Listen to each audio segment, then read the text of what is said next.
ان معصوموں کو گودوں میں باپوں نے اٹھایا ہوا، ان کے ہاتھ میں اتنا لمبا چھرا ہے اور اس معصوم کے سر پر اس چھرے سے ٹک لگا کر خون نکالتے ہیں، اور اس خون نکلنے پہ معصوم تڑپ اٹھتے ہیں، ان کی چیخ و پکار بلند ہوتی ہے۔ محمد وعلى آله وأصحابه أجمعين والتابعين له بإحسان إلى يوم الدين۔ حضرات خواتین اور نونہالان ملت، بزرگوں اور بھائیوں، السلام علیکم ورحمۃ اللہ وبرکاتہ۔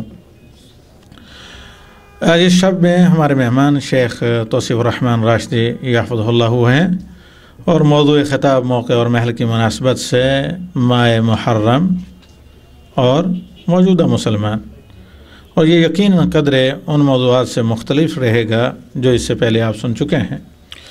تو شیخ کو مدعو کرتے ہیں کہ تشریف لائیں اور آپ سے مخاطب ہوں، فلیتفضل مشکوراً۔ السلام علیکم۔ السلام علیکم ورحمۃ اللہ وبرکاتہ۔ جن بھائیوں کے موبائل آن ہے اپنے موبائل آف کر لیں۔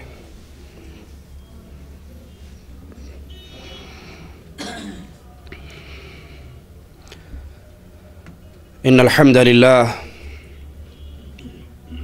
نحمده ونستعینه ونستغفره ونعوذ باللہ من شرور انفسنا ومن سیئات اعمالنا، من يهده الله فلا مضل له ومن يضلل فلا هادي له، أشهد أن لا إله إلا الله وحده لا شريك له، وأشهد أن محمدًا عبده ورسوله، أما بعد، أعوذ بالله من الشيطان الرجيم، بسم الله الرحمن الرحيم، وبشر الصابرين الذين إذا أصابتهم مصيبة قالوا إنا لله وإنا إليه راجعون، أولئك عليهم صلوات من ربهم ورحمة وأولئك هم المهتدون۔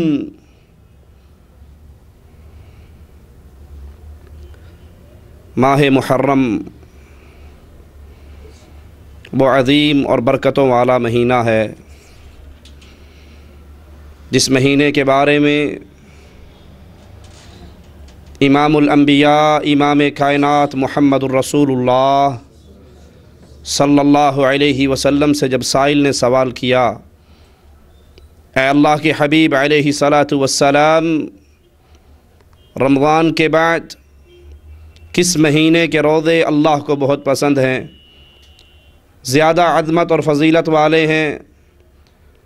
تو امام کائنات علیہ الصلاۃ والسلام نے فرمایا، وہ مہینہ جسے تم محرم کے نام سے پکارتے ہو، اس مہینے کے روزے اللہ کو رمضان کے بعد سب سے زیادہ پسند ہیں۔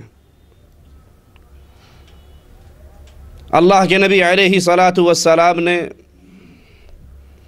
یہودیوں کو عاشورے کے دن روزہ رکھتے ہوئے دیکھا، ان سے پوچھا یہ کیسا روزہ ہے؟ یہودی کہنے لگے یہ شکر کا روزہ ہے، شکرانے کے طور پہ ہم رکھتے ہیں کہ آج اللہ عز و جل نے موسیٰ علیہ الصلاۃ والسلام کو نجات دی تھی، فرعون کو ہلاک کیا تھا۔ جب موسیٰ علیہ الصلاۃ والسلام بنی اسرائیل کو لے کر نکلے تھے تو فرعون اپنی فوجوں کو لے کر پیچھے آیا تھا، آگے سمندر ہے، پیچھے فرعون کے لشکر ہیں۔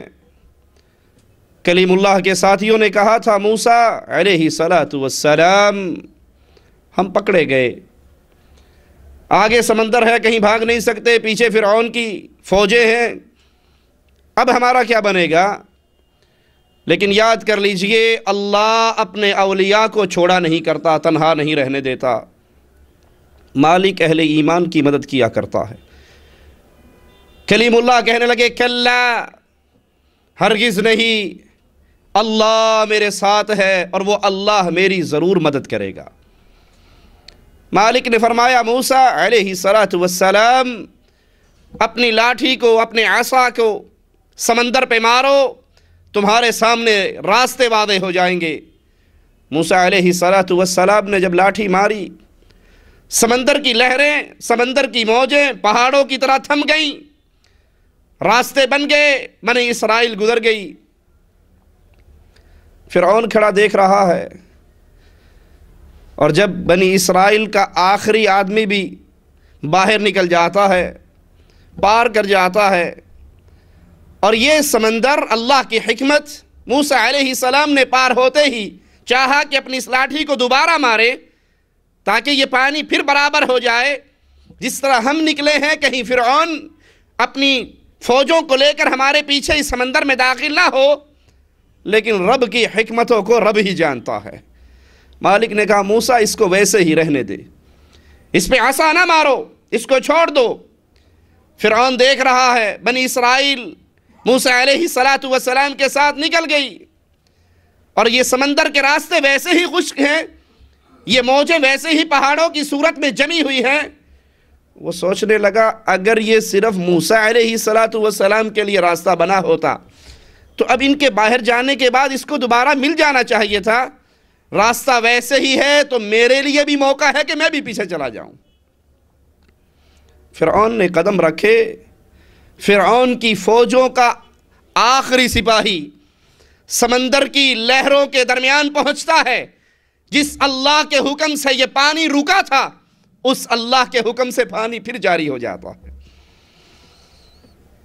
موت کو اپنی آنکھوں سے دیکھ کر وہ کہتا ہے اب میں ایمان لے کر آتا ہوں اس رب پر جس پر بنی اسرائیل ایمان لے کر آئی۔